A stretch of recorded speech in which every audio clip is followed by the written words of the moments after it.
Well, let's begin, shall we, with the news of the week. Senior and Broadbent have tied down their futures. How pleased are you about that? Yeah, really pleased. They're two very important players for us. Getting better all the time, improving all the time. Obviously fit into what we want to do, both from their personal perspective and also playing perspective. So really pleased to extend their contracts. What do you see as their potential? Because presumably right now you're making contract decisions based on potentially playing in League One next year. Just that, yeah. I mean, it's important we look at both aspects, but you know we feel like that both of them deserve to be staying here. Hence why we took the options on their contracts, which you know, them two can settle down now and enjoy their football for the rest of the season without the worry.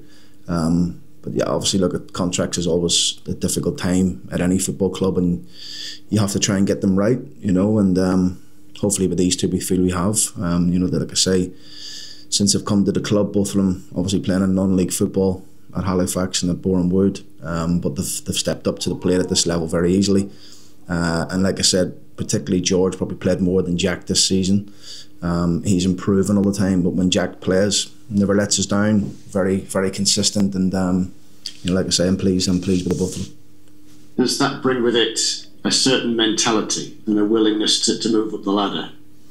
If your first senior football, because I know George was at Sheffield United for a bit, but your first kind of senior football was in the 5th tier.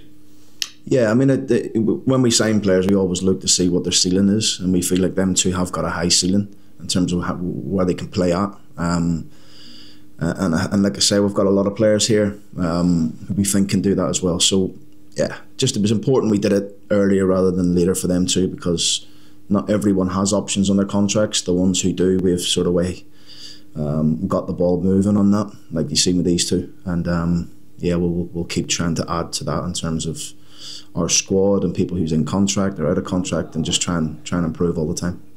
Yeah, because you know it's coming. Next, where are you at with some of the others that, well, obviously aren't in the same boat as the other two then, in terms of tying down future contracts? Yeah, we're working very, very hard behind the scenes to keep people, improve people's contracts also. I think we're quite close on a few in terms of extending contracts. But yeah, so we're working very hard behind the scenes. We know who we want to try and keep. There's obviously players still playing to get a contract, which is what we like as well, because there's a hunger there. But yeah, we've always got a plan in place where we need to be. Well, defenders, Alowu, Sterry, Maxwell, how are they today? Improving. They've had a decent week, which is pleasing. Obviously, it was never nice when you lose 4 defenders all at once, like we did last week. But them 4 are definitely improving. So hopefully we'll be in a stronger position come Saturday. Do you, well, without wishing to pick the team, are you sort of fairly confident that most or all of those are going to be available to you in some way on Saturday? Hard to answer, and at this moment in time, it's hard to give you a definitive answer, really, yes or no. But what I will say is they're improving. Is everybody else okay post Swindon? Yes, everyone's fine. Patrick Kelly's back available now for us as well from suspension. No trouble or dramas from the game last week, which is also good. Again, we just want to try and get everybody available for us so we can be as strong as we possibly can every game that comes along. Good news on him this week, and a bit more international recognition, Kelly. Yeah, it's very good news. He's been called in. Charlie Crew's been called into the Wales under 19s or under 20 squad as well. Teddy Sharman-Lowe is in the panel for the England 21s, which is great. I don't know whether the squad's been released yet. I think we're all waiting to see whether he is or not. If he's in the squad, but he's in the panel. So yeah, so it's great for the boys, young players developing here on their loans with us at this level, and you know, they're getting recognised by their countries, so it's great to see. How have you addressed it? Look, I appreciate for the most part last week it was pretty good, but you took issue with the start of the second half. So how's that been addressed this week? Just like we always do, Andy. Really, it was important we showed the players and look back at the game, not just the negative of the first of the start of the second half, but showing the players, the performance and some of the elements of the performance was really, really good.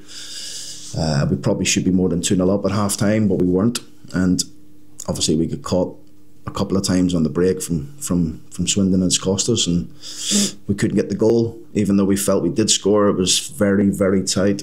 I don't know how the linesman can see Billy Sharp through about 10 bodies and call them offside. But we didn't get it, and that probably the way the second half sort of went for us. But we just addressed it as we always do. We looked at it, we looked at the positive, we look at bits and pieces where we think we can get better, and then we hopefully go to Crewe and put a good performance in and hopefully get another 3 points. This is based on nothing statistical, but isn't it funny how the myth of football is that once a goal goes in, sometimes it is quite dangerous that a second one can soon follow, because it's almost like being in a bit of a storm. Yeah, that happens all the time, doesn't it? Up and down the country, you get your tails up and your confidence is good, and we've been on the wrong side of it. We've also done it to teams this season as well, so a little bit of swings and roundabouts and that. But yeah, for me, I was disappointed how quickly it happened for us, and we couldn't get ourselves out of it. But it's a new week. We've had a decent week. We're looking forward to the next one now.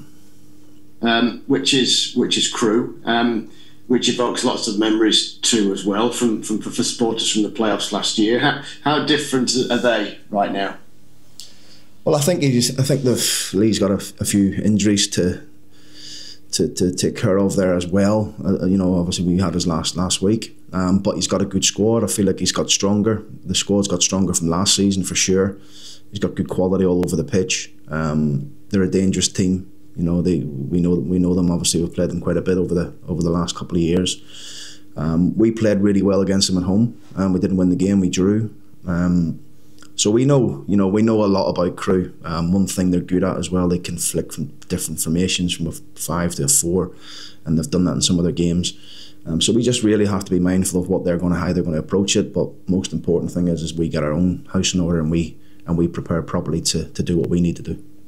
I took the view that, listening to the interview after the match last week, that it was just the sense of a missed opportunity, having led 2-0, and given the close proximity of everybody in League Two, well, you and all the other rivals for automatic promotion can't really afford too many more.